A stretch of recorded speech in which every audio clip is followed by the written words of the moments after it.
গোড়া থেকেই শুরু করি। আমার চেম্বারের কিছু দূরেই একটা মেস বাড়ি।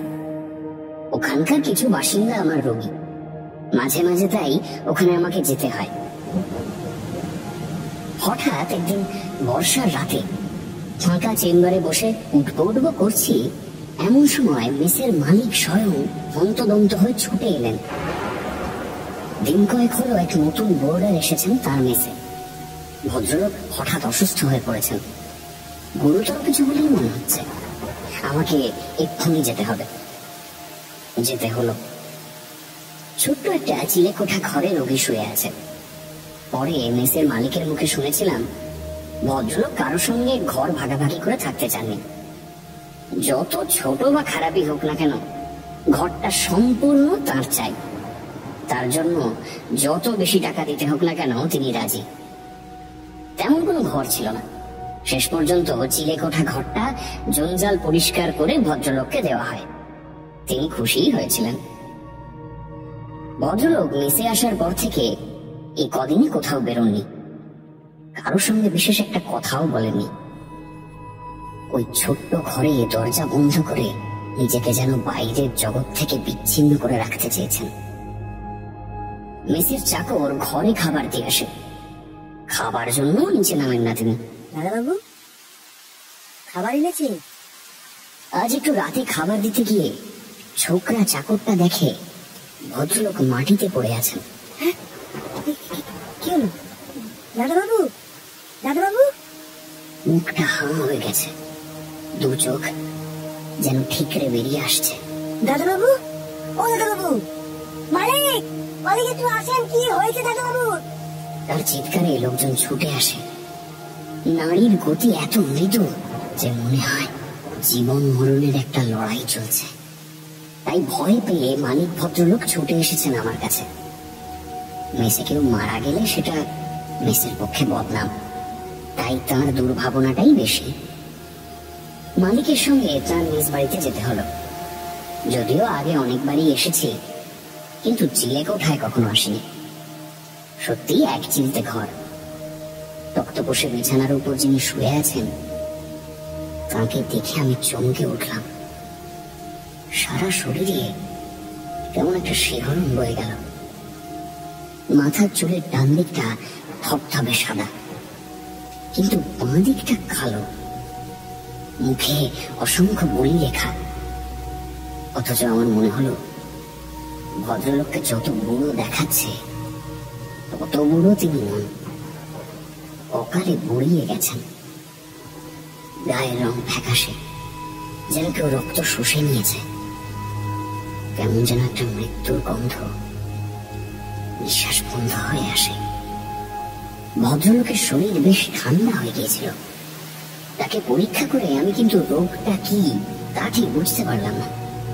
প্রথমে ভেবেছিলাম হার্ট অ্যাটাক, কিন্তু ব্লাড প্রেশার স্বাভাবিক। নিজের বুদ্ধি আর অভিজ্ঞতায় মনে হলো ওসব ব্যাপার নয়। যাই হোক, তখনকার মতো চাঙ্গা করে তুলবার মতো ওষুধপত্রের ব্যবস্থা করলাম। ভদ্রলোক পরদিনই খাড়া হয়ে উঠলেন। আমি একটু অবাকই হলাম। আগের রাত্রে অমন একটা অবস্থার পর এত তাড়াতাড়ি তিনি সামলে উঠবেন এ আমি আশাই করিনি। যাই হোক, পরদিন তাকে দেখতে যেতেই তিনি আমাকে বসতে বললেন। বসুন। আমি লক্ষ্য করলাম ভদ্রলোকের চোখের সাদা অংশটা একটু প্রকট, চাউনিতে কেমন একটা অস্থিরতা। আমাকে তিনি এক দৃষ্টে লক্ষ্য করছেন দেখে আমার অস্বস্তি হতে লাগলো। সেটা কাটাবার জন্য আমি তাকে পরীক্ষা করতে শুরু করলাম। সবকিছুই স্বাভাবিক। আপনি ডাক্তার? প্রশ্নটা শুনে আমি থতমত খেলাম। আমার গলায় স্টেথোস্কোপ, হাতে ব্লাড প্রেশার মাপার যন্ত্র। এতক্ষণ যত্ন করে পরীক্ষা করলাম, তারপরেও অমন প্রশ্নের কারণ কি হতে পারে? ভদ্রলোক নিজেও বোধহয় প্রশ্নটার অসারতা বুঝতে পেরেছিলেন, তাই বললেন, মানে আমিও একসময় ডাক্তার হবার স্বপ্ন দেখতাম, বছর 3 পড়েও ছিলাম। তাই নাকি? আমি এবার কৌতূহল নিয়ে তাকালাম। ছেড়ে দিলেন কেন? ছাড়তে হলো, সে অনেক কথা। ভদ্রলোক হঠাৎ আমাদের কথায় ছেদ টানতে চাইলেন। আমি ইঙ্গিতটা বুঝে ও প্রসঙ্গ নিয়ে আর এগোলাম না। এই ঘটনার দিন 3 পর ভদ্রলোক হঠাৎ আমার চেম্বারে এসে হাজির হলেন। নমস্কার ডক্টর ব্যানার্জি। বর্ষার রাত, সেদিনও চেম্বার বন্ধ করে উঠবো করছিলাম। ভদ্রলোককে দেখে মোটেই খুশি হলাম না আমি। কেন তা অবশ্য জানি না। ভদ্রলোক এটা ওটা কথার পর আমার সম্বন্ধে নানান প্রশ্ন করতে লাগলেন। কোন মেডিকেল কলেজ থেকে পাশ করেছি, কোন কোন প্রফেসরের কাছে পড়েছি, আমার পরিচিতদের মধ্যে কারা ডাক্তার হিসেবে নাম করেছেন, এইসব ব্যক্তিগত প্রশ্ন। বলা বাহুল্য, আমি বিরক্তিই বোধ করছিলাম। হঠাৎ ভদ্রলোক জিজ্ঞেস করলেন, আচ্ছা, ডাক্তার অনাথ চৌধুরী নামে কাউকে চেনেন? ডাক্তার অনাথ চৌধুরী? আমি বেশ অবাক হয়েই বললাম, তিনি তো প্রথম সারির একজন সার্জন। চিনতেন নাকি আপনি তাকে? হ্যাঁ, এক সময় আমার সঙ্গে তার খুবই জানাশোনা ছিল। কিন্তু ওর বয়স তো আপনার মতো হয়নি।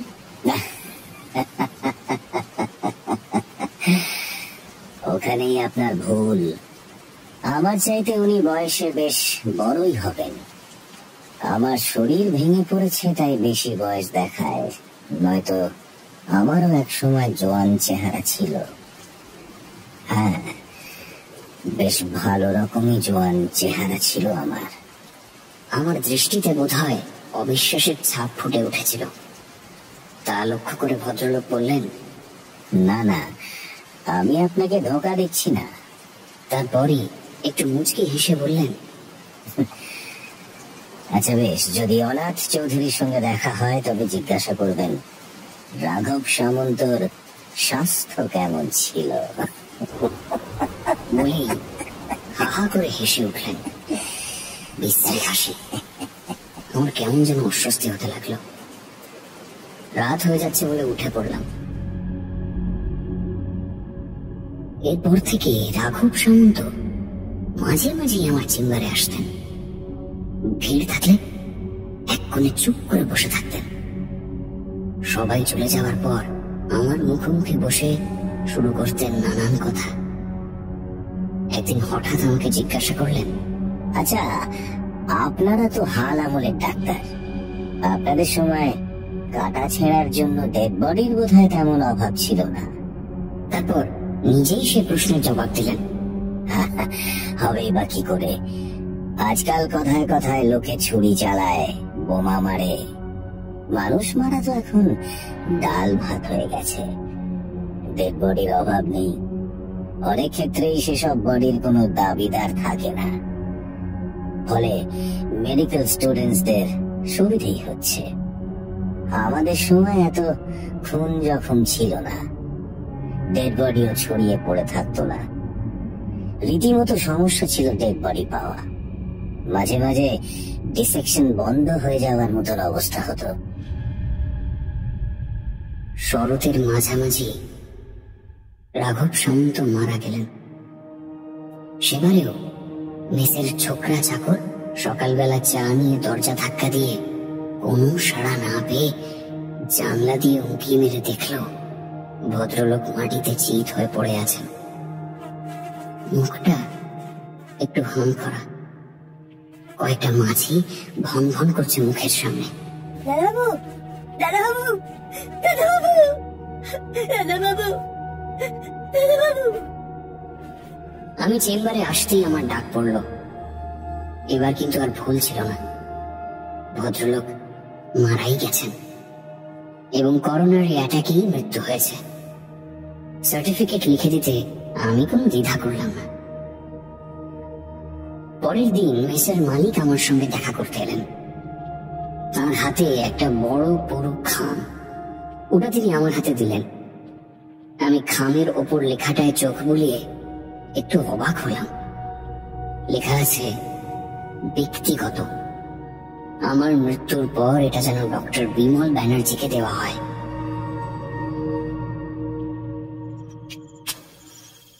রাতে বাড়ি ফিরে আমি একটা সিগারেট ধরিয়ে খামটা খুললাম। আমার স্ত্রী সুষমা দিন কয়েকের জন্য বাপের বাড়ি গেছে, আমি একা। প্রথমেই একটা চিঠি।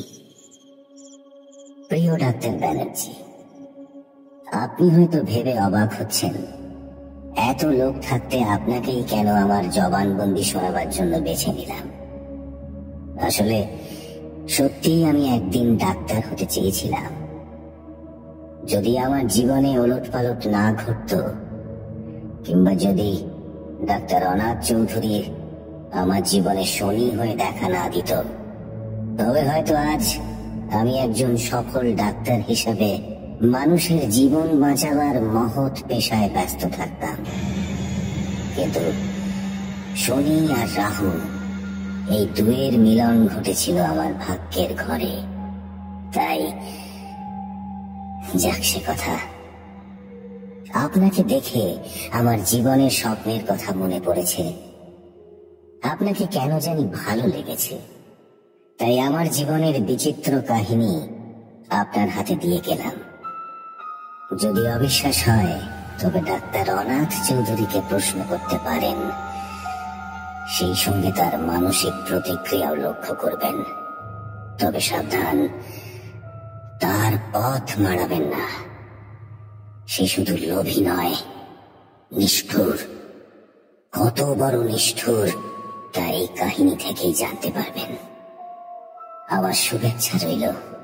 ইতি রাঘব সামন্ত। আমার কৌতূহলের লাগামটাকে আর যেন সামলাতে পারছিলাম না। পাতা উল্টে আসল কাহিনী শুরু করলাম। সে আজ অনেক বছর আগের কথা। যতদূর মনে পড়ে, সালটা ছিল 1940। দেশ তখনও স্বাধীন হয়নি। ঢাকা মেডিকেল স্কুলে আমি ডাক্তারি পড়ি। ছোটবেলা থেকেই চট করে কিছু বুঝে নেওয়ার ক্ষমতা ভগবান আমাকে দিয়েছিলেন। তার উপর ছিলাম পরিশ্রমী। মাস্টারমশাইদের মান্য করে চলতাম, তাই সহজেই তারা আমার প্রতি সদয় হতেন, সহজেই বিশ্বাস করতেন আমাকে। ছাত্র হিসেবেও খারাপ ছিলাম না। আমি যে একদিন ডাক্তারি পাশ করে বেরোবো, ডাক্তার হব, এ বিষয়ে মাস্টারমশাইদের মনে বিন্দুমাত্র সন্দেহ ছিল না। আমার তো নয়। ডাক্তার পাল ছিলেন তখন অ্যানাটমি বিভাগের প্রধান। নামটা ইচ্ছে করেই আমি গোপন করলাম, কারণ তার তখন দারুণ খ্যাতি। এই কাহিনীর সঙ্গে তাকে আর জড়াতে চাই না। মিডফোর্ড হাসপাতাল আর মেডিকেল স্কুল ছিল পাশাপাশি। একটা সরু রাস্তা মাঝখান দিয়ে চলে গেছে। ওই রাস্তার উপরেই একটা বাড়িতে থাকতেন ডাক্তার পাল। তখন ওই রাস্তায় আর কোনো বাড়ি ছিল না। বাড়িটার সদর দরজা দিয়ে বেরোলে হাসপাতালের পাঁচিল, আর খিড়কির দরজা দিয়ে বেরোলে মেডিকেল স্কুলের পাঁচিল। খিড়কির দরজার কয়েক হাত দূরে পাঁচিলের গায়ে একটা দরজা ছিল। ওটা দিয়ে ডাক্তার পাল মেডিকেল স্কুলে যাতায়াত করতেন। অনেকটা ঘুর পথ বেঁচে যেত। রাত্রিরে ওই দরজায় বাইরে থেকে তালা ঝুলত, আর তার চাবি থাকতো ডাক্তার পালের কাছে। ওই দরজা দিয়ে ঢুকে খানিকটা গেলে বাঁ দিকে টিনের ছাউনির লম্বা টানা একটা ঘর। ওখানেই অ্যানাটমির ক্লাস নিতেন ডাক্তার পাল। মরা কাটা ছেঁড়া করে সার্জারিতে হাত পাকাতো তরুণ সব ছাত্ররা, ভাবিকালের শল্য চিকিৎসক। ডাক্তার পালের বাড়িটা বেশ বড়। আসলে ওটা ছিল হাসপাতালের সম্পত্তি। মেডিকেল স্কুলে পড়ানো ছাড়াও হাসপাতালের সঙ্গেও তিনি ঘনিষ্ঠভাবে যুক্ত ছিলেন। অ্যানাটমি সবকিছুর দায়িত্ব, এমনকি কাটা ছেঁড়ার জন্য মরা জোগাড় করার ভারও ছিল তার উপর। ডাক্তার পাল অবশ্য নিজে মরা জোগাড় করতেন না, তার জন্য অন্য লোক ছিল। একটা খরচও বরাদ্দ ছিল, কিন্তু তাকে সবকিছুর হিসেব রাখতে হতো। আমি এ সময় ডাক্তার পালের সুনজরে পড়ে গেলাম। তখন আমার সবে 3য় বছর চলছে। অ্যানাটমি ক্লাসের সমস্ত দায়িত্ব আস্তে আস্তে তিনি আমার উপর ছেড়ে দিতে লাগলেন। ঘরটা ছিল লম্বা। ওই ঘরের পরিষ্কার পরিচ্ছন্নতা, ছাত্রদের মধ্যে ঠিক মতন লাশ ভাগ করে দেওয়া, ঠিক মতো হিসেব রাখা, এবং যারা লাশ নিয়ে আসে তাদের পাই পয়সা চুকিয়ে দেওয়া, এসবই তিনি আমার উপর ছেড়ে দিয়ে নিশ্চিন্ত হলেন। একটা কথা আগেই বলে রাখি, বৈধভাবে কাটা ছেঁড়ার জন্য যে লাশ আমরা পেতাম তা মোটেই পর্যাপ্ত ছিল না। ফলে প্রায় আমাদের চোরা পথে ওটা সংগ্রহ করতে হতো, না করে উপায় ছিল না। এসব কিন্তু আসতো গভীর রাতে।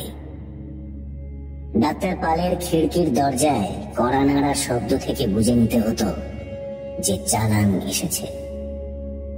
যারা নিয়ে আসতো তাদের দিয়ে ডিসেকশন রুমে বডিটা নিয়ে তাদের পাওনা মিটিয়ে দিয়ে আবার পাঁচিলের দরজা বন্ধ করে দেওয়ার কাজটা আমার উপরেই পড়ল।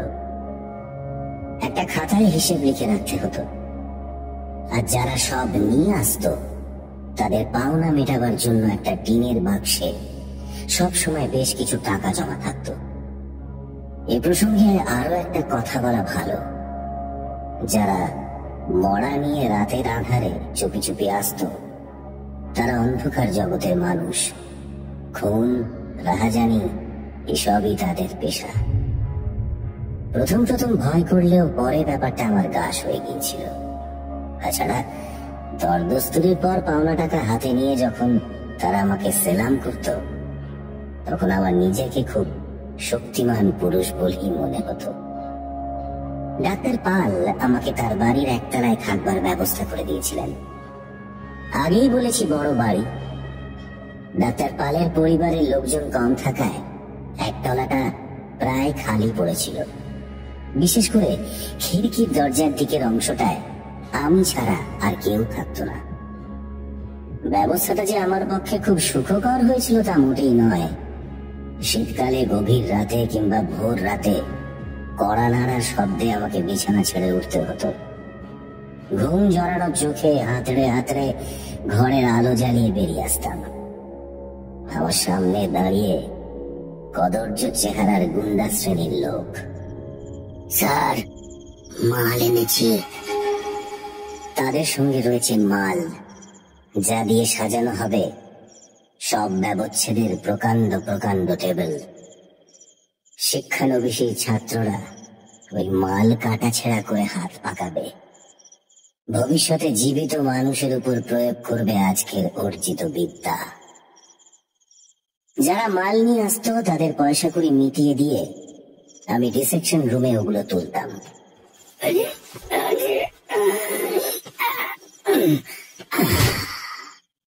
তারপর ওরা চলে গেলে একা কিছুক্ষণ থাকতে হতো আমাকে ওই ঘরে, যেখানে সাজানো রয়েছে পাশাপাশি মৃতদেহ আর বিরাজ করছে একটা অস্বাভাবিক নিস্তব্ধতা, হয়তোবা কবরের নিস্তব্ধতা। মেডিকেল স্কুলের প্রধান দালান থেকে ওটা ছিল বেশ খানিকটা দূরে, তাই নির্জনতাও ছিল যথেষ্ট। একা একা ওখানে ওগুলোর মধ্যে দাঁড়িয়ে যে আমার গা ছমছম করতো না, এ কথা বললে মিথ্যা বলা হবে। মনে হতো ওরা যেন সব আমাকে লক্ষ্য করছে।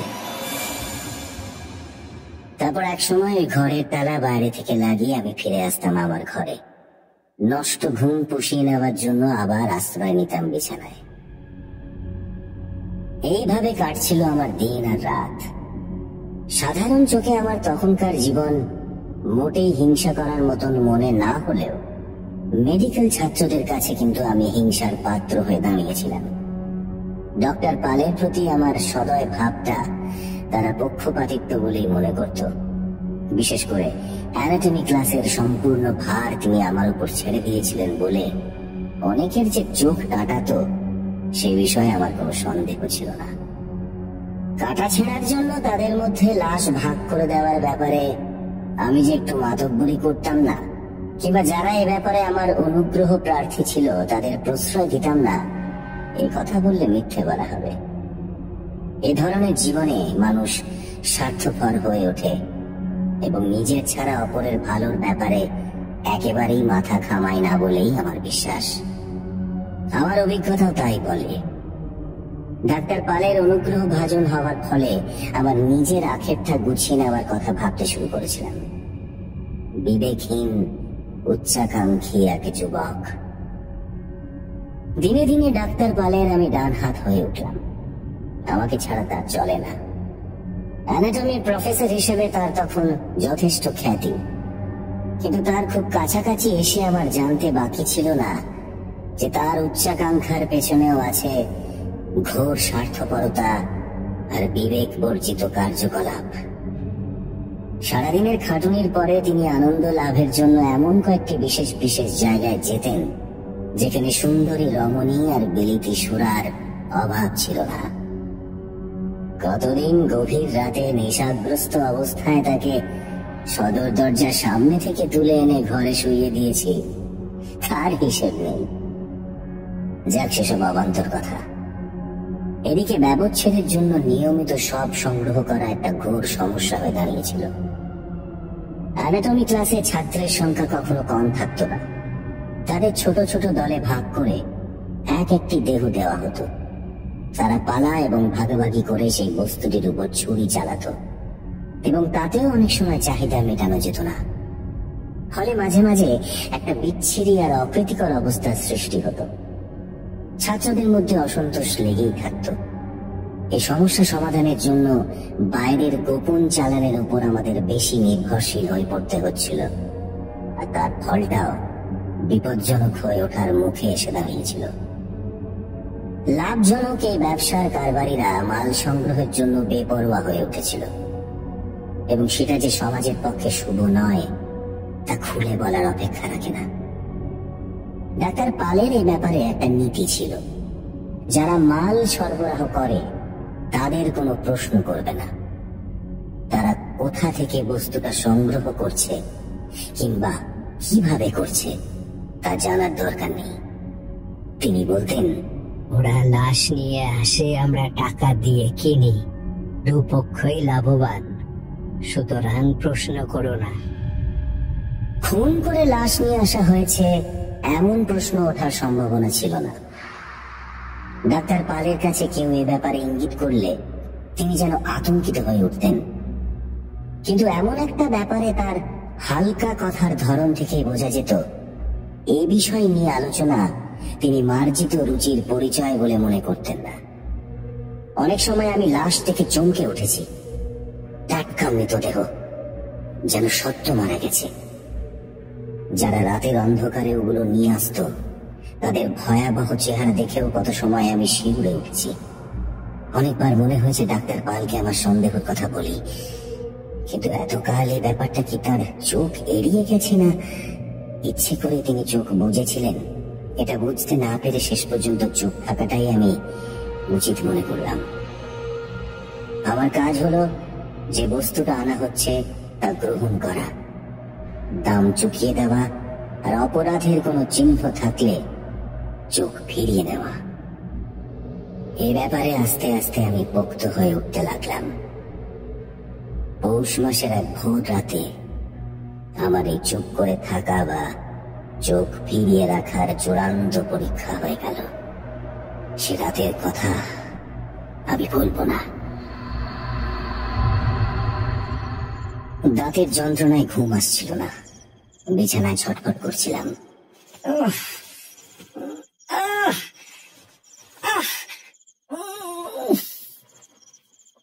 রাত 2টোর পর একটু তন্দ্রা এলো।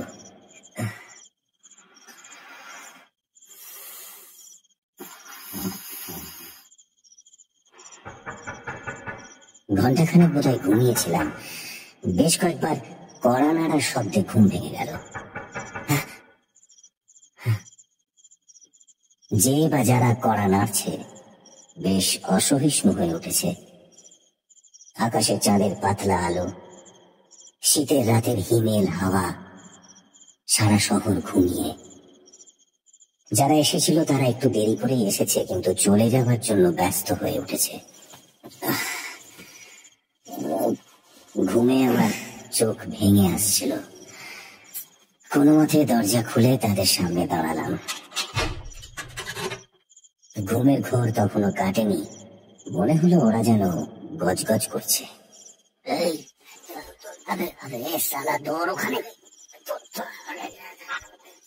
লাশ কাটা ঘরে বস্তা সমেত মালটা ওরা বয়ে নিয়ে গেল। একটা টেবিলে সেটাকে ফেলে বস্তাটা সরিয়ে নিতেই ঘরের আলো এসে পড়লো ওটার মুখের উপর, আর আমি ভীষণ চমকে উঠলাম। একই কাণ্ড, এই যে মালতী। যে লোক দুটো বস্তায় মৃতদেহ পুড়ে নিয়ে এসেছিল তারা কোনো জবাব দিল না, কিন্তু যেন একটু সচকিত ভাবে দরজার দিকে সরে গেল। আমি আমি মেয়েটাকে চিনি। আমি এবার বেশ জোর দিয়েই বললাম, বাংলা বাজারে ওদের বাড়ি, সন্ধ্যেবেলাও আমি ওর সঙ্গে কথা বলেছি। মেয়েটি যে আধা গেরস্ত এবং ওর ওখানে আমার যাতায়াত ছিল তা আর আমি খুলে বললাম না। সন্ধ্যেবেলা বেঁচে ছিল, কি করে মারা গেল? এই তোমরা অন্যায় ভাবে এর লাশ এনেছো, কোনো অসুখেও মারা যায়নি। আপনি ভুল করতেছেন কর্তা, আপনার দৃষ্টি ব্যাভ্রম হয়েছে। টাকাটা দেন এখনই। তারপরেই বিচ্ছিরি ভাবে আমার দিকে তাকিয়ে তখনই টাকা দাবি করলো। লোকটার গলায় একটা অমঙ্গলজনক স্বর আমার কান এড়ালো না। ভয় পেলাম। ওই নির্জন ঘরে আমাকে মেরে ফেলে রেখে গেলে আমার কিছুই করার থাকবে না। হয়তো দিনের বেলা কোনো টেবিল সোফা করে একজন ছাত্রের আমি হাত পাকাবার বস্তু হয়ে দাঁড়াবো। আমি আমতা আমতা করে কিছু একটা বললাম, তারপর তাদের নিয়ে চলে এলাম ডাক্তার পালের বাড়িতে।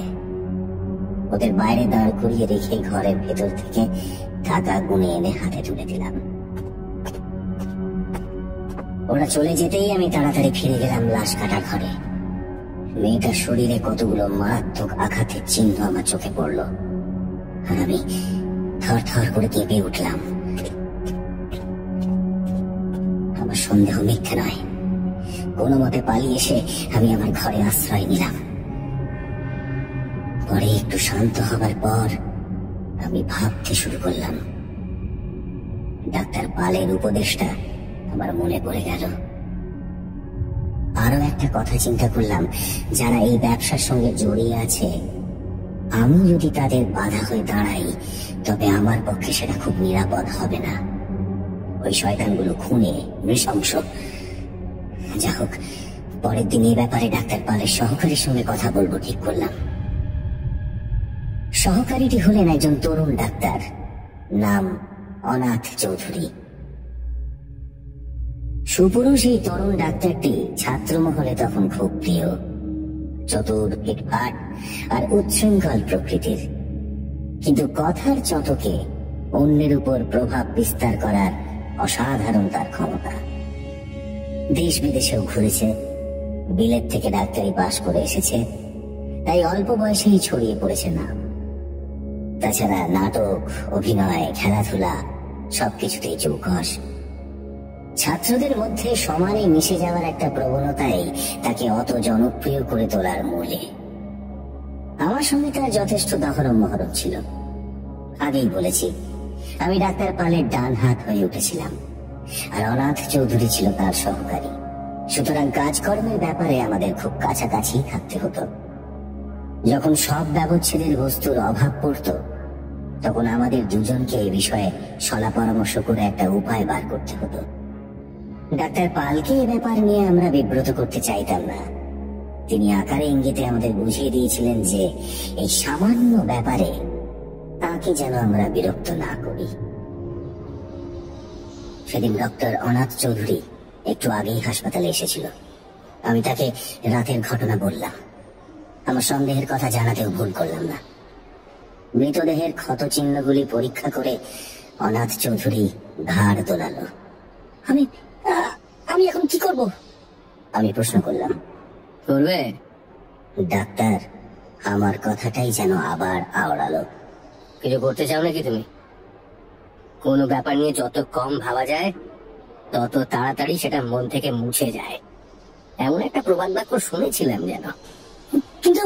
কিন্তু মেয়েটিকে কেউ চিনে ফেলতে পারে। আমি প্রতিবাদ না করে পারলাম না। আমার মতো অনেকেই ওকে চিনত। আমরা আশা করবো কেউ ওকে শনাক্ত করবে না, তবে কেউ যদি মেয়েটিকে চিনেই ফেলে, তুমি চিনতে পারোনি, ব্যাস লেড়া চুকে গেল। আসল ব্যাপারটা হলো, এই ধরনের ঘটনা অনেকদিন ধরে চলে আসছে। তুমি যদি এই নিয়ে নাড়াচাড়া করো, তবে ডক্টর পালকে ভয়ানক ঝঞ্ঝাটে ফেলবে। তুমি নিজেও জড়িয়ে পড়বে। মানে লাশ যোগান দেওয়ার ব্যাপারে একটা চক্র আর ষড়যন্ত্রের সঙ্গে তুমি, আমি সবাই জড়িয়ে পড়বো। যদি আদালতে সাক্ষীর কাঠগড়ায় আমাদের দাঁড়াতে হয়, তবে জেরার মুখে কি অবস্থা হবে আমাদের। তাছাড়া কাগজে কাগজে ফলাও করে সবকিছু ছাপা হলে কি চোখে লোকে আমাদের দেখবে সেটাও ভেবে দেখতে হবে। খাপ্পা হয়ে উঠবে না আমাদের উপর? তবে সত্যি কথাই যদি জানতে চাও, আমাদের বেশিরভাগ চালানি খুন জখমের লাশ। ডাক্তার চৌধুরী, যেন তুমি নিজে ব্যাপারটা সন্দেহ করনি। এখন এমন ভান করছে যেন নতুন জানছো। যত সব সন্দেহ করা এক জিনিস আর প্রমাণ করা অন্য জিনিস। হ্যাঁ, তা আমি জানি। এটা এখানে এসে তোমাকে বড় ভাবিয়ে তুলেছে, বুঝতে পারছি। ছড়ি দিয়ে মালতীর নিশ্চল দেহটাকে মৃদু আঘাত করতে থাকে অনাথ চৌধুরী।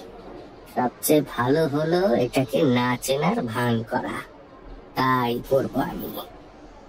তোমার যদি মন চায় তবে স্বীকার করতে পারো যে একে তুমি চিনতে। আমি তোমাকে উপদেশ দিতে চাই না, কিন্তু আমার মনে হয় যে কোনো বুদ্ধিমান মানুষই আমার পথে চলবে। তবে এই কথাও বলে রাখি, ডক্টর পাল নিজেও হয়তো চাইবেন যে আমরা এই পন্থা গ্রহণ করি। তিনি কেন আমাদের দুজনকেই তার সহকারী হিসেবে বেছে নিয়েছেন সে কথাও তোমাকে আমি ভেবে দেখতে বলবো। নিশ্চয়ই মুখ দেখে তা করেননি তিনি। আমাদের কাজকর্মে তার আস্থা জন্মেছিল। এই ধরনের পরিস্থিতির মোকাবিলা করতে আমরা পারবো বলেই তিনি আশা করেন। এরপর বিষয়টা নিয়ে ঘাটাঘাটি করা যে বুদ্ধিমানের কাজ হবে না, তা বুঝতে আমার দেরি হলো না। তাছাড়া নিজের ভবিষ্যৎ আমাকে ভাবতে হবে। মালতীর দেহটা কাটা ছেঁড়া হয়ে গেল। কেউ তাকে নিয়ে কোনো প্রশ্ন তুলল না। আমি হাঁপ ছেড়ে বাঁচলাম। এরপর ডাক্তার অনাথ চৌধুরীর সঙ্গে আমার সম্পর্কটা আরো ঘনিষ্ঠ হয়ে উঠল। একদিন সন্ধ্যের পর আমি নবাবপুরে একটা রেস্তোরাঁয় গেছি। একটা টেবিলে দেখলাম চৌধুরী একজন লোকের সঙ্গে বসে আছে। ছোটখাটো একজন মানুষ, ফ্যাকাশে গায়ের রং, চোখ দুটো কয়লার মতন কালো। লোকটির হাব ভাব বা বেশভূষায় তাকে অতি সাধারণ মানুষ ছাড়া আর কিছু মনে হয় না। যেন গেঁয়ো মানুষ, চেহারায় রুক্ষতাই ফুটে উঠেছে। কিন্তু চৌধুরীর মতন একজন চৌকস মানুষের উপর তার প্রভাব দেখে আমি অবাক না হয়ে পারলাম না। যেন তার হুকুম তালিম দেওয়ার জন্য চৌধুরী ব্যস্ত। কথায় কথায় চৌধুরীকে সে ধমকাচ্ছে। আমাকে দেখতে পেয়ে চৌধুরী হাতছানি দিয়ে ডেকেছিল। আমি কাছে যাওয়ার পর সেই লোকটার সঙ্গে আলাপ করিয়ে দিয়েছিল। তাই এই অদ্ভুত ব্যাপারটা নজরে এসেছিল আমার। লোকটির নাম গোবিন্দ বসাক। তার সম্বন্ধে অবশ্য কিছু চৌধুরী খুলে বলল না। আমার কৌতূহল সত্ত্বেও আমাকে চুপ করে থাকতে হলো। গোবিন্দ বসাক কিন্তু কেন জানি না আমার উপর হঠাৎ খুব সদয় হয়ে উঠল। রেস্তোরাঁর একজন ছোকরাকে ডেকে আমার জন্য মুরগির মাংস আর পরোটার হুকুম দিল। তারপর এই অল্প পরিচয়ে আপনা থেকেই নিজের বিগত জীবন সম্বন্ধে বলে গেল অনেক কথা। তার বক্তব্যের 10 ভাগের 1 ভাগও যদি সত্যি হয়, তবে সে যে একটি পাষণ্ড এবং আস্ত বদমাশ সে বিষয়ে কোনো সন্দেহ থাকতে পারে না। নিজের দুষ্কর্মের কাহিনী শোনাতে শোনাতে তার চোখে মুখে ফুটে উঠেছিল গর্বের ছাপ। আমি গোবিন্দ বসাক, আমি খুব খারাপ লোক মশাই, কিন্তু চৌধুরীর কাছে শিশু। ও হলো সাক্ষাৎ শয়তান। আমি ওর নাম দিয়েছি শয়তান চৌধুরী। ওই শয়তান, এই তোমার বন্ধুর জন্য আরেক প্লেট মাংস অর্ডার দাও। জানেন, শয়তান কিন্তু মনে মনে আমাকে ঘেন্না করে। ঘেন্না। হ্যাঁ শয়তান বাবু, আমি জানি তুমি আমাকে ঘেন্না করো। ঘেন্না। আমাকে ওই বিচ্ছিরি নামে ডেকো না। শোনোর কথা শোনো।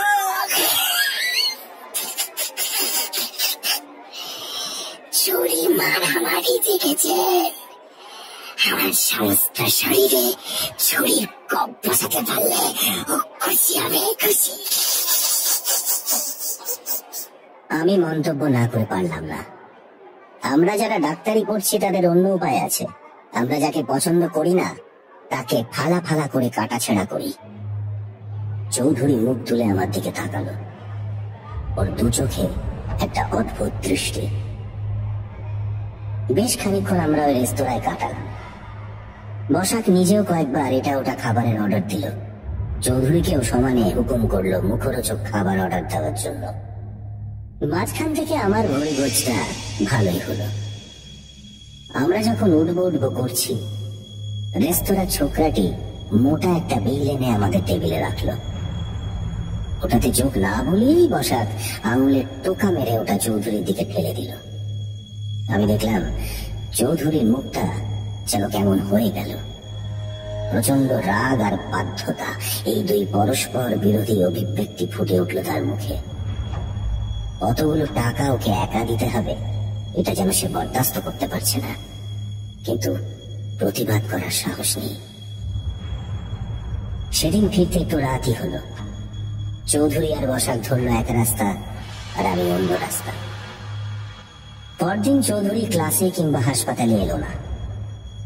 আমি মনে মনে হাসলাম। গতকাল রাত্রিরের টাকার শোক ও এখনো ভুলতে পারেনি। কিংবা হয়তো গোবিন্দ বসাকের সঙ্গে কোথাও ঘুরে বেড়াচ্ছে। গোবিন্দ বসাক যেভাবে ওকে হুকুম করছিল, হুকুম তামিল হতে একটু দেরি হলে তিরিক্ষি মেজাজ করছিল, তা থেকে আমি ধরে নিয়েছিলাম ভেতরে কোনো ব্যাপার আছে। হয়তো চৌধুরীর কোনো কুকীর্তির কথা বসাক জানে, তাই চৌধুরীকে সবসময় তটস্থ থাকতে হয়। সেদিন সন্ধ্যের পর আমি আবার ওদের দুজনের খোঁজে গতকাল রাত্রিরে রেস্তোরাঁয় হানা দিলাম, কিন্তু ওদের দেখতে পেলাম না। আরো কয়েকটা শৌখিন রেস্তোরাঁয় উঁকি মেরে দেখলাম ওরা নেই। আমি আর রাত করলাম না, ফিরে এলাম। ভোর রাত 4টের সময় সুপরিচিত সেই কড়া নাড়ার শব্দে আমার ঘুম ভেঙে গেল।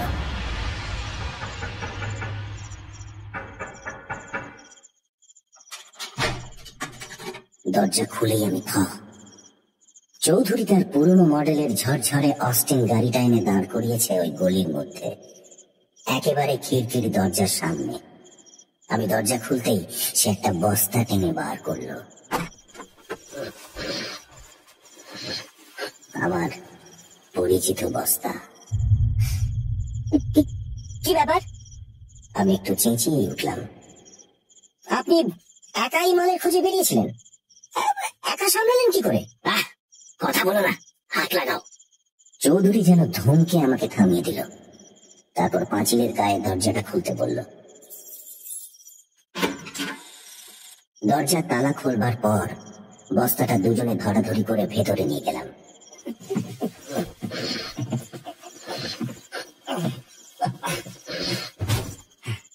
অ্যানাটমি ক্লাসটা ওই দরজা দিয়ে ঢুকে বাঁ দিকে, প্রায় পাঁচিল ঘেঁষে এবং অন্যান্য দালান থেকে বেশ দূরে। তবে পাঁচিলের গায়ের ওই দরজা দিয়ে ঢুকলে ডাক্তার পালের খিড়কি থেকে তেমন একটা দূর নয়। সব দিক বিবেচনা করেই বোধহয় ওই বাড়িটা অ্যানাটমি প্রধানের জন্য বরাদ্দ করা হয়েছিল। বস্তাটা টেবিলের উপর রাখার পর চৌধুরী চলে যাবার জন্য ফিরল। তারপর একটু ইতস্তত করে আমার দিকে তাকিয়ে বলল, তুমি বরং মুখটা একবার দেখে নাও। হ্যাঁ, মুখটা তুমি একবার দেখেই নাও। যেন নিজের মনের সঙ্গে যুদ্ধ করে কথাটা সে বলল। কিন্তু কোথায় এটা পেলেন? কেমন করে? কখন? মুখের দিকে তাকাও। আমার কেমন যেন ভয় করতে লাগলো। ডক্টর চৌধুরী অমন কেন করছেন? আমি একবার তার মুখের দিকে আর একবার বস্তাটার দিকে তাকাতে লাগলাম। তারপর এক সময় বস্তাটা কাঁচি দিয়ে কেটে ফেলতেই টেবিলের উপর যে নগ্ন দেহটা আমার চোখের সামনে জেগে উঠল, সেটা দেখে আমি আটকে উঠলাম। আগের রাতে যার সঙ্গে বসে খানা পিনা আর গল্প করেছি, সেই গোবিন্দ বসাকের লাশ আমার সামনে। চোখ দুটো হাত বোঝা, মুখে যেন একটা বিকৃত হাসি, বিভৎস সে দৃশ্য। আমি আমি চৌধুরীর দিকে চোখ তুলে তাকাতে পারছিলাম না। আতঙ্কে আমার হাত পা ঠান্ডা হয়ে আসছিল। চৌধুরীর পেছন থেকে এসে আমার কাঁধে একটা হাত শক্তভাবে রেখে বলল, কমলনাথকে মাথাটা দিও। কমলনাথ আমারই মতন একজন ছাত্র। ব্যবচ্ছেদের জন্য একটা মাথা অনেকদিন ধরেও দাবি করে আসছে। আমি কোনো জবাব দিতে পারলাম না। খুনি ডাক্তার আবার বলল, এবার লেনদেনের ব্যাপারটা আসা যাক। মালের জন্য তোমাকে কত টাকা দিতে হবে, তোমার হিসেব পত্র ঠিক রাখতে হবে তো? আমি কোনো মতে আমার ভাষা খুঁজে পেলাম। বললাম, টাকা দিতে হবে? এর জন্য আপনাকে টাকা দিতে হবে? নিশ্চয়ই। আমি এমনিতে তোমাকে একটা মাল দিতে পারি না, আর তুমিও বিনামূল্যে ওটা নিতে পারো না। আমাদের দুজনের পক্ষে সেটা সন্দেহজনক ব্যাপার হয়ে দাঁড়াবে। ভালো কথা, টাকা পয়সা কোথায় থাকে? আমি অনেকটা পুতুলের মতো তাকে নিয়ে আমার ঘরে ফিরে এলাম। টিনের বাক্সটা আঙুল দিয়ে দেখালাম। চৌধুরী ডান হাতটা বাড়িয়ে দিল। চাবিটা দাও। আমি এক মুহূর্ত দ্বিধা করলাম, তারপর চাবিটা তুলে দিলাম তার হাতে। মনে হলো এতক্ষণে সে যেন একটা স্বস্তির নিঃশ্বাস ফেলল। হিসেবের খাতাটা একটা ছোট টেবিলের উপর ছিল। সেটা খুলে সে আমার সামনে ধরল। তারপর চাবি দিয়ে টিনের বাক্সটা খুলে মালের দাম বাবদ যা হওয়া উচিত তা বার করে বলল, পাওনা টাকা তুমি মিটিয়ে দিলে। এটা হলো তোমার উপর যে বিশ্বাস আশা করা যায় তার মর্যাদা তুমি রেখেছো। তোমার নিরাপত্তার প্রথম সিঁড়ি হলো এটা। এবার দ্বিতীয় ধাপ তোমাকে পার করতে হবে।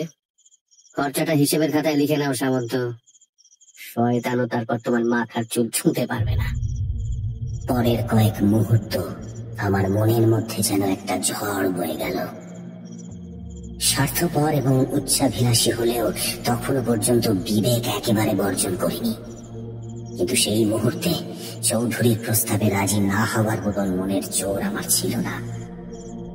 তাছাড়া তার কথা না শুনলে আমি ভয়ানক বিপদে পড়বো এমন একটা সূক্ষ্ম অনুভূতি আমাকে সাবধান করে দিল। খাতায় লেনদেনের হিসেবটা লিখে ফেললাম। চমৎকার। পুরস্কারের টাকাটা তোমারই পাওয়া উচিত সামন্ত। আমার পাওনা আমি পেয়ে গেছি। ও হ্যাঁ, একটা কথা খেয়াল রেখো সামন্ত। সংসারে কোনো মানুষের হাতে হঠাৎ যদি কিছু টাকা এসে পড়ে, তোমাকে এই কথা বলছি বলে অবশ্য কিছু মনে করো না। মানে এসব ক্ষেত্রে একটা আচরণ বিধি মেনে চলার নিয়ম আছে। খানা পিনা, নতুন নতুন জিনিসপত্র কেনা, পুরোনো দেনা শোধ করা, এসবের ধার পাশ দিয়েও যেতে নেই। তা করলেই পাড়া পড়শি চেনা জানা মানুষ সন্দেহ করতে শুরু করবে। কোথা থেকে টাকা আসছে? যত ইচ্ছে ধার করো, কিন্তু কখনো ধার দিও না। ডাক্তার চৌধুরী, আপনাকে অনুগ্রহ করার জন্য আমি গলায় ফাঁসির দড়ি পড়লাম। আমাকে অনুগ্রহ করার জন্য? অনাথ চৌধুরী গলা থেকে যেন ব্যঙ্গ ঝরে পড়ল। বেশ মজার কথা বলেছো তো। আমি তো দেখতে পাচ্ছি তুমি নিজেকে বাঁচাবার জন্য আমার কথা মতো কাজ করেছো। ধরো আমি যদি ঝামেলায় পড়ি, তুমি কি রেহাই পাবে ভেবেছ? আজকের এই ছোট্ট দ্বিতীয় ঘটনাটি প্রথম ঘটনাস্রোতেরই একটি গতি।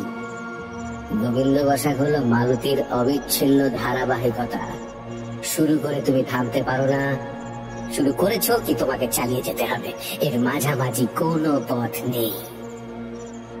আমার চোখের সামনে সবকিছু যেন অন্ধকার হয়ে এলো।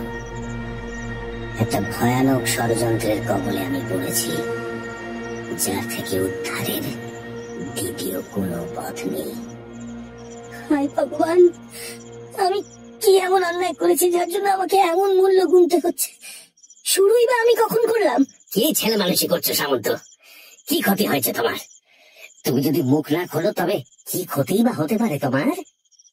জীবন সম্বন্ধে কোনো ধারণাই তোমার নেই দেখছি। পৃথিবীতে দু ধরনের মানুষ আছে, সিংহ আর মেষ শাবক। যদি তুমি মেষ শাবক হও তবে আর 5টা মরার মতো ওই লাশ কাটা ঘরের টেবিলে তোমার স্থান হবে। যদি সিংহ হও তবে আমার, ডক্টর পালের কিংবা পৃথিবীর সাহসী পুরুষদের মতো গাড়ি চাপবে, জীবনটা উপভোগ করবে। বুঝেছো বোকারাম? প্রথম ধাক্কাতেই তুমি টাল সামলাতে পারছো না। তুমি ভাগ্যবান বলেই ডক্টর পালের সুনজরে পড়েছো, তা ভেবে দেখেছো কি? সূত্রগুলো তুমি ঠান্ডা মাথায় ঠিক ঠিক অনুসরণ করবে, এটাই তিনি আশা করেন তোমার কাছে। আর এই কথাও তোমায় আজ বলে রাখছি, আজ থেকে 3 দিন পরে আজকের কথা ভেবে তুমি নিজেই লজ্জা পাবে, আমি বাজি রাখতে পারি।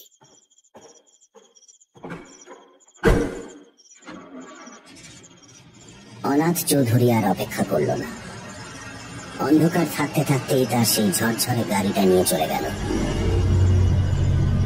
একা একা আমি নিজের অবস্থাটা ভেবে দেখবার চেষ্টা করলাম। নিজের দুর্বলতার জন্য নিজেকে দোষ দেওয়া ছাড়া আর কিচ্ছু করার ছিল না আমার।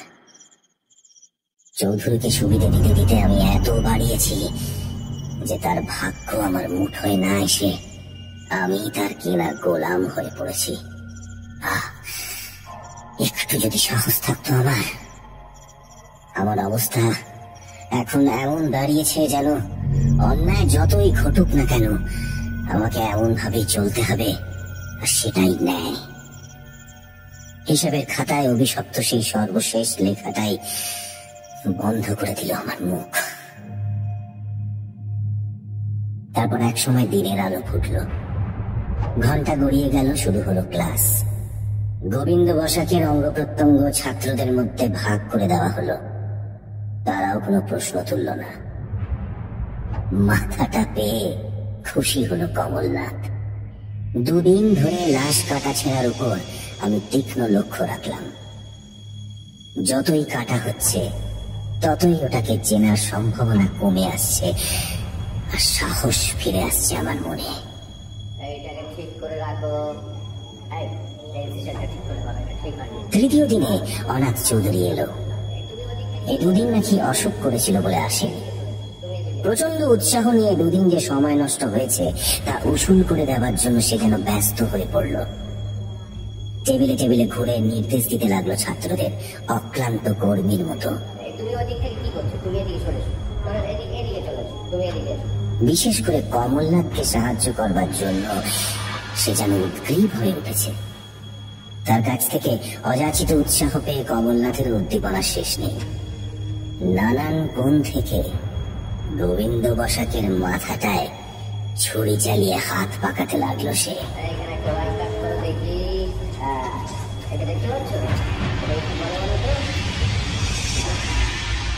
সপ্তাহটা শেষ হওয়ার আগেই চৌধুরীর ভবিষ্যৎবাণী ভুলে গেল।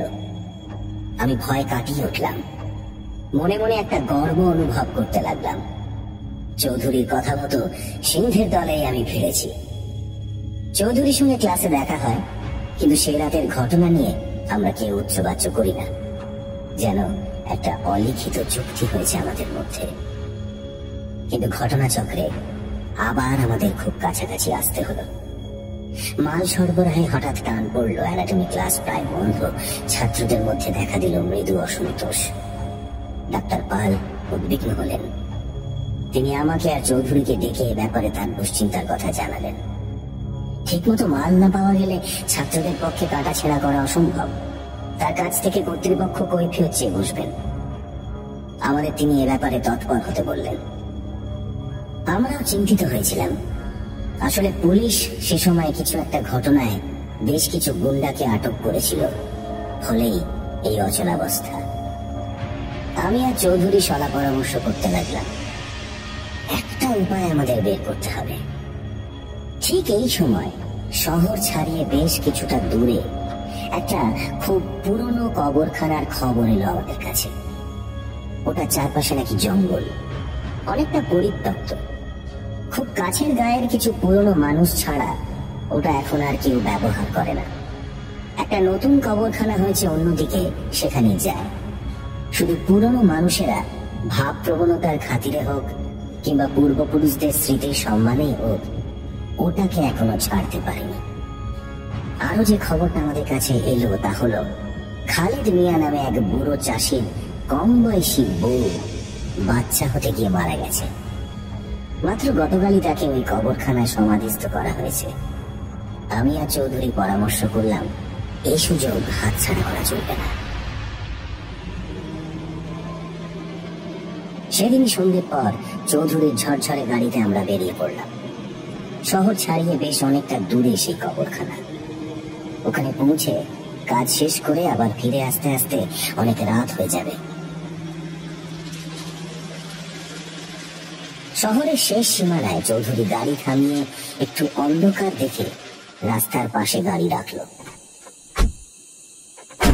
পেছনের আসনের পায়ের কাছে ছিল শাবল আর কোদাল, আর ছিল চটের বস্তা, যাতে কারো চোখে না পড়ে তাই অন্ধকারে গাড়িটা রাখলো চৌধুরী। আমরা একটা হোটেলে ঢুকলাম। রাতের খাওয়াটা সেরে নেওয়াই ভালো, নয়তো পেটে কিছুই পড়বে না। মাংস আর পরোটার অর্ডার দিয়ে চৌধুরী পকেটে হাত ঢোকালো। তারপর এক মুঠো টাকা বার করে আমার হাতে গুঁজে বলল, সামন্ত, সেদিন আমার সঙ্গে সহযোগিতা করার জন্য এই সামান্য উপহারটুকু গ্রহণ করো। আমি টাকাটা পকেটে পুরে দিলাম। আপনি একজন দার্শনিক, আপনি ঠিকই বলেছিলেন। 3 দিন পর ওই ব্যাপারটা নিয়ে আমি আর মাথা ঘামাইনি। আপনার সঙ্গে ঘনিষ্ঠতা না হওয়া পর্যন্ত আমি একটা বুদ্ধ ছিলাম। আপনি আর ডাক্তার পাল, আপনারাই আমাকে সত্যিকারের মানুষ বানিয়ে ছাড়বেন। ভগবানকে ধন্যবাদ, আপনাদের নজরে পড়েছিলাম। আর বলতে, মানুষ তোমাকে না বানিয়ে আমরা ছাড়বো না। আর তাই যদি বলো, সেদিন আমার পাশে দাঁড়াবার জন্য একজন সাহসী মানুষই আমার দরকার ছিল। প্রকাণ্ড চেহারার অনেক মানুষই ওই দৃশ্য দেখে মূর্ছা যেত, কিন্তু তোমার বেলা তা হয়নি। তুমি মাথা ঠিক রেখেছিলে। আমি লক্ষ্য করছিলাম তোমাকে। মাথা কেন ঠিক রাখবো না? ওটা আমার কাছে কোনো ব্যাপার নয়। তাছাড়া আপনাকে সাহায্য করার জন্য আপনি চিরকাল আমার প্রতি কৃতজ্ঞ থাকবেন, সেটাও তো কম কথা নয়। আমার মনে হলো চৌধুরীর কপাল যেন কুঁচকে গেল। চোখ দুটো ছোট ছোট করে তাকালো আমার দিকে। কিন্তু আমি ততক্ষণে বাচাল হয়ে উঠেছি। গলায় অহংকার ফুটিয়ে বললাম, আসল কথা হলো ভয় না পাওয়ার। ফাঁসি কাটে আমি ঝুলতে চাই না, এ কথা সত্যি, কিন্তু সবসময় ন্যায় পথে চলবে, ভগবানে বিশ্বাস রাখবে, এসব আদর্শের বুলি আমার কাছে উপহাস বলেই মনে হয়। আপনার আমার মতো সাহসী মানুষদের জন্যই তো এই জগৎ। হ্যাঁ,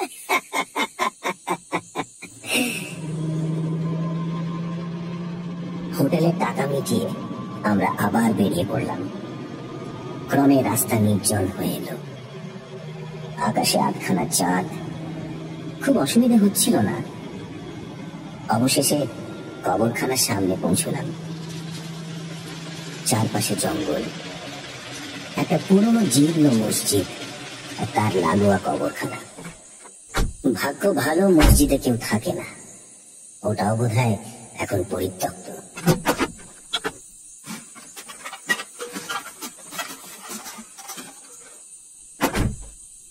গাড়িটা সুবিধে মতো জায়গায় রেখে আমরা গাড়ি থেকে দরকারি জিনিসপত্র বের করলাম। একটা টর্চ, একটা লণ্ঠন, শাবল আর কোদাল। 8খানা চাঁদের আলো যেন এক ভুতুড়ে পরিবেশ সৃষ্টি করেছে। টু শব্দটি নেই, চারিদিকে কবরের নিস্তব্ধতা।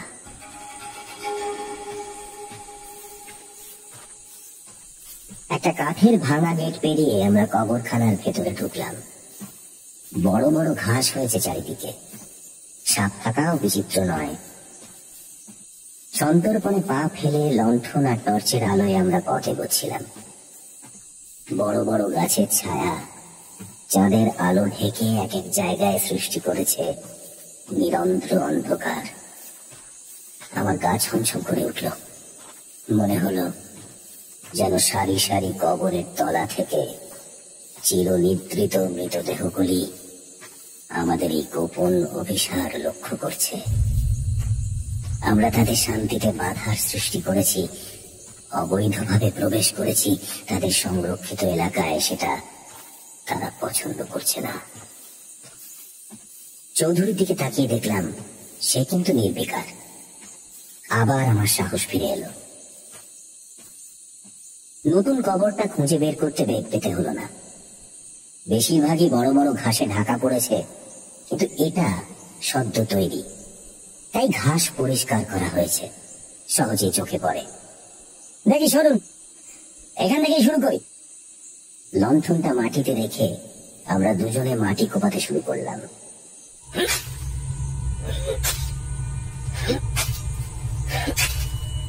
নরম মাটি, সবে খোঁড়া হয়েছিল, তাই তাড়াতাড়ি গর্তটা বড় হতে লাগলো। পরিশ্রমে আমাদের শরীরে নামলো ঘামের বন্যা। তারপর একসময় কফিনটা আমাদের চোখে পড়ল। খুব সাবধানে চারপাশে গর্ত করে কফিনের দুদিক শক্ত মুঠোয় ধরে ওটাকে আমরা মাটির উপর রাখলাম।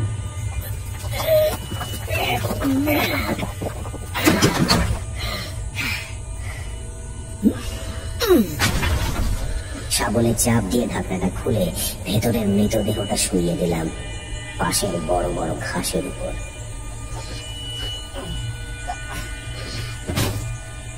অল্প বয়সী বউয়ের মৃতদেহ তেমন ভারী নয়। এবার কফিনের ঢাকনাটা আবার বন্ধ করে গর্তে যেমনটি ছিল তেমনটি রেখে ভরাট করে দিলাম মাটি।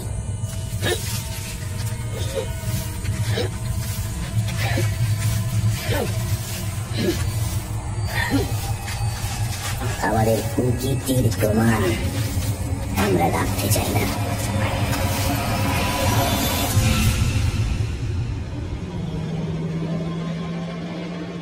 বস্তার মধ্যে লাশ ভরে আমরা ধরাধরি করে নিয়ে চললাম চৌধুরীর ছ্যাঁকড়া গাড়িতে। পেছন দিকে পায়ের কাছে বস্তাটা রাখা হলো। যন্ত্রপাতি, লণ্ঠন সব নিয়ে এসে আমরা ফিরে চললাম। এত সহজেই একটা লাশ পাওয়া গেছে বা জোগাড় করতে পেরেছি ভেবে মন উৎফুল্ল হয়ে উঠেছিল। ওটার বাবদ যে টাকা হওয়া উচিত সেটা আমরা দুজন ভাগ করে নেব। সহজভাবে টাকা রোজগারের ভালো একটা পথ পাওয়া গেছে। চৌধুরী গাড়ি চালাতে চালাতে কুৎসিত একটা রসিকতা করলো। দুজনেই হেসে উঠলাম। এরকম সুন্দরী বউ কাটতেও মজা, বুঝলে সামন্ত?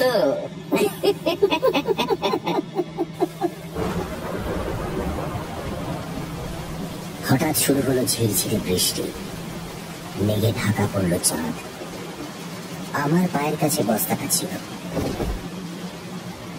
চৌধুরীর ঝরঝরে গাড়িতে খুব ঝাঁকুনি হচ্ছিল আর বস্তাটা বারবার আমার পায়ের উপর এসে পড়ছিল। আমি যতই পা দিয়ে ওটা ঠেলে সরিয়ে দিচ্ছিলাম ততই যেন নতুন উদ্যমে ওটা এসে পড়ছিল আমার পায়ের উপর। এই সংস্পর্শে আমার গা ঘিন ঘিন করে উঠছিল। হঠাৎ একবার মনে হলো বস্তা থেকে একটা হাত বেরিয়ে আমার পায়ে সুরসুরি দিল। ভীষণ চমকে উঠলাম আমি। গলা দিয়ে বোধহয় একটা শব্দ বেরিয়েছিল। চৌধুরী গাড়ি থামিয়ে আমার দিকে ফিরে বলল, কি হলো, চেঁচিয়ে উঠে কেন? আমার আমার কেন যাই ভালো ঠেকছে না। আমার পায়ে কি যেন সুরসুরি দিল। তোমার দেখছি ভয় ধরেছে। এই তুমি সাহসী পুরুষ, হ্যাঁ?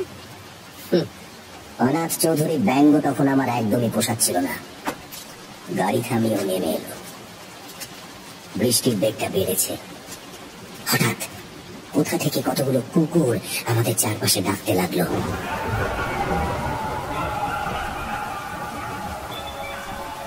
তাদের সেই ডাকের মধ্যে হিংস্রতা নেই, আছে একটা কান্নার সুর। চারিদিকের জমাটি অন্ধকার। কুকুরের কান্না, আমাদের সঙ্গে কবর থেকে শব্দ চুরি করে আনা একটি যুবতীর মৃতদেহ, সবকিছু মিলিয়ে একটা ভয়ের অশরীরী পরিবেশের সৃষ্টি হয়েছে আমাদের চারপাশে। চৌধুরী আমার বাঁ দিকের দরজাটা খুলে ভেতরে ঝুঁকে বলল, টর্চটা জ্বালাও। মেয়ে মানুষের সুরসুরিতে তোমার ভয়ের চাইতে আরাম লাগাই উচিত। আমি পাশ থেকে টর্চটা তুলে এনে আলো ফেললাম বস্তাটার উপর। কয়েক মুহূর্ত আমরা স্তম্ভিতের মতন তাকিয়ে রইলাম। কারো মুখে কোনো কথা নেই। সত্যি বস্তা থেকে একটা হাত বেরিয়ে এসেছে, কিন্তু সেটা রমণীর কোমল হাত নয়, একটা লোমশ হাত। একটা ভয়ানক আতঙ্ক আমার বুকে যেন পাষাণের মতন চেপে বসেছে। এটা কার হাত? মেয়ে মানুষের হাত নয়। কিন্তু আমরা তো মেয়ে মানুষের লাশই কবর থেকে তুলে এনেছি। আরে বাবা, আলোটা আরেকটু উঁচু করে ধরো। মুখটা আমি দেখতে চাই। আমি টর্চের আলোটা বস্তার মুখের কাছে ধরলাম। চৌধুরী একটানে ওটা সরিয়ে দিতেই একটা মুখ বেরিয়ে পড়ল। দাড়ি কামানো একটা মুখ, চোখ দুটো খোলা, গভীর কালো দু চোখের তারা, মুখে যেন ব্যঙ্গের হাসি, আমাদের উপহাস করছে। রাতের নিস্তব্ধতা খান খান করে দিল আমাদের দুজনের আতঙ্কিত চিৎকার। চৌধুরী এক লাফে সরে গেল। আমি কেমন করে ডান দিকে দরজা খুলে লাফ মেরেছিলাম আমি জানি না। অন্ধকারে শক্ত মাটিতে আছড়ে পড়ে হাত পা ছড়ে গেল, কিন্তু আমার তখন কোনো দিকে ভ্রুক্ষেপ নেই। দিক বিদিক জ্ঞান হারিয়ে আমি ছুটছি তো ছুটছি।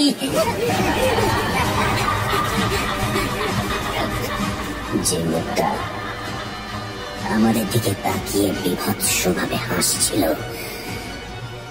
সেটা গোবিন্দ বসাকের মুখ,